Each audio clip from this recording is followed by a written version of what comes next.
Hello दोस्तों, कैसे हैं आप सब। स्वागत है आपका अपने YouTube channel Harsha the tutor route पर। तो दोस्तों, आज हम इस वीडियो में पढ़ेंगे कक्षा 7वीं का पाठ 17, जिसका नाम है वर्षा बहार, और इसके कवि है श्री मुकुटधर पांडे जी। तो दोस्तों, अब हम चलते हैं इस पाठ की पद्यांशों की व्याख्या की ओर। तो आप जल्दी से अपनी कॉपी पेन और पुस्तक निकालिए और मेरे साथ साथ नोट करते चलिए। तो इसमें पहली कविता है, वर्षा बहार सबके मन को लुभा रही है, नभ की छटा अनूठी घनघोर छा रही है, बिजली चमक रही है, बादल गरज रहे हैं, पानी बरस रहा है, झरने भी बह रहे हैं, चलती हवा है ठंडी, हिलती है डालियां सब, बागों के गीत सुंदर गाती है मालिनी अब।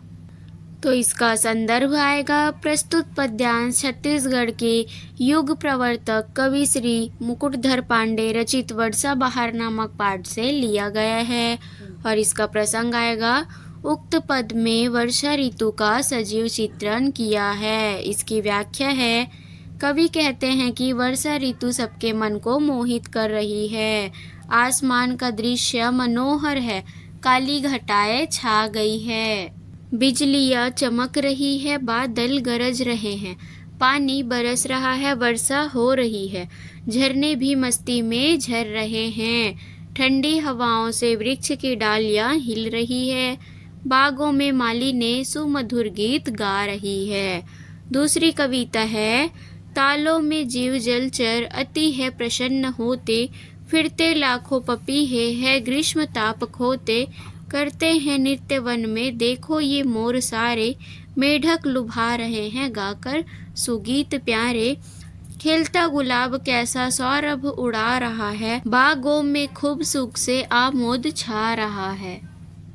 तो दोस्तों, इसका संदर्भ भी पूर्ववत ही आएगा, यानी कि हमने जो पहले के संदर्भ में पढ़ा था वही सेम संदर्भ भी यहाँ पे भी आएगा। इसका प्रसंग है, वर्षा ऋतु ने न केवल जल जंतुओं का अपितु मोर पपीहे आदि को ग्रीष्म ऋतु के ताप से मुक्ति दिला दी है।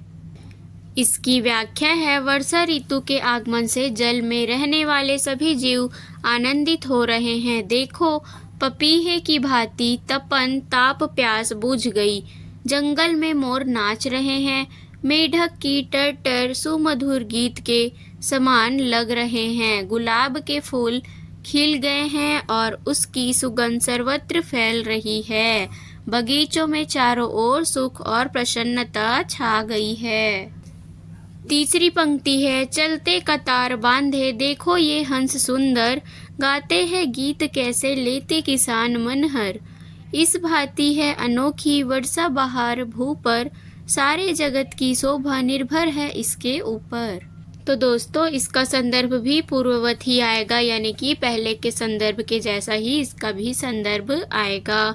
इसका प्रसंग है, वर्षा बहार के आगमन से गुलाब खिल उठे हैं, उनकी खुशबू सर्वत्र फैल गई है। और इसकी व्याख्या है, कवि कहते हैं कि देखो तो ये सुंदर हंस कैसे पंक्तिबद्ध होकर चल रहे हैं, खेतों के काम करते किसानों के मधुर गीत भी मन को लुभाने वाले हैं। इस प्रकार वर्षा ऋतु का पृथ्वी पर आना अनुपम है, सारे संसार की शोभा वर्षा ऋतु पर निर्भर है। तो दोस्तों, अब हम चलते हैं इस पाठ के प्रश्न और अभ्यास की ओर। पहला प्रश्न है, वर्षा सबके मन को कैसे लुभा रही है। तो इसका उत्तर आएगा, वर्षा के आगमन से काली घटाएं छा गई हैं, बिजलियां चमक रही है, बादल गरज कर बरस रहे हैं, झरने भी मस्ती में झूमते दिखाई दे रही है, ठंडी हवाओं से वृक्ष की डालियां हिल रही है, ऐसे में बगीचों में मालिनी सुमधुर गीत गा रही है। इस तरह वर्षा सबके मन को लुभा रही है। दूसरा प्रश्न है, वर्षा ऋतु में हवा और बादल का दृश्य कैसा है। तो इसका उत्तर आएगा, वर्षा ऋतु में बादल काले घने छाए हुए हैं जो अत्यंत मनोहर दिखाई दे रहे हैं, बादलों की गुड़गुड़ाहट के साथ ही बिजली भी चमक रही है। तेज हवाओं के चलने से वृक्षों की डालियां झूलती सी प्रतीत हो रही है। हवाएं ठंडी चल रही है। यह दृश्य अत्यंत मनोहारी है। तीसरा प्रश्न है, सौरभ के उड़ने से क्या हो रहा है? तो इसका उत्तर आएगा, सौरभ के उड़ने से चारों ओर का वातावरण सुगंधित हो चला है। चौथा प्रश्न है, कवि किसानों के गीतों को मनहर क्यों कह रहा है? तो इसका उत्तर आएगा, खेतों में काम करते हुए किसानों के गीत हमारे मन को लुभाने वाले होते हैं, इसलिए कवि उनके गीतों को मनहर कह रहा है। पांचवा प्रश्न है, जीव जलचर पर वर्षा का क्या प्रभाव पड़ रहा है?